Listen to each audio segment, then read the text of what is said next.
Awali ya yote napenda kumshukuru Mwenyezi Mungu mwingi wa rehema kwa siku njema ya leo. Kwa kuwa yeye ndiye ametufanya tumefika hapa tukiwa wazima wa afya na wenye sia njema. Pili napenda kuwapongeza wenyeji wetu ambao wametukaribisha hapa. Namuona kwa mbali CEO wa Diadora SADC, naona yeye amekaa nyuma. Nadhani namuona Mr. Yusuf. Yeye atatutambulisha vizuri timu yake yote wakati ukifika.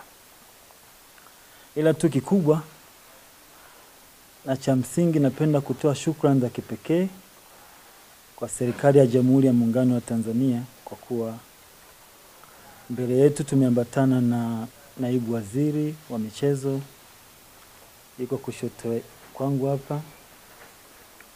Kwa kipekee kabisa napenda kutoa shukrani za dhati kwa Mheshimiwa Amista Letare ambaye yeye ni mbunge wa Morogoro vijijini, naye tuko naye hapa. Mwenyekiti wa klabu ya Simba Mheshimiwa Murtaza Mangungu, CEO wa klabu ya Simba, pamoja na wanahabari wote ambao mmefika mahali hapa. Leo sina mengi sana ya kuzungumza kwa sababu yale ambayo tulikuwa tumeahidi siku ambayo tulikuwa tunatangazwa kama Jeruti ni watu ambao wamepata hii kandarasi ya utengenezaji wa jezi. Nilisema kwamba sisi kama Jeruti, kutokana na past experience ya wenzetu ambao wamepita na kutokana na ukubwa wa timu ya Simba Sports Club, ni wakati sahihi sasa wakaenda kimataifa. Leo hii tuko hapa katika ofisi hizi za Diadora. Ofisi hizi za Diadora ni makao makuu ya Diadora SADC. Katika Afrika, ukanda wa SADC, makao makuu yao yako hapa South Africa. Ndio hapa tulipo. Kama tunavyofahamu makao makuu ya Diadora yako Italy, lakini kwa Afrika ni yako hapa South Africa, lakini katika ukanda wote wa SADC.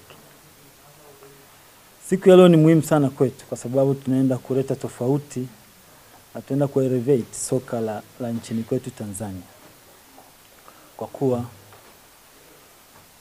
kwa mara ya kwanza tunaenda kutangaza partnership kati ya Jeruti Investment East Africa Limited, Simba Sports Club na Diadora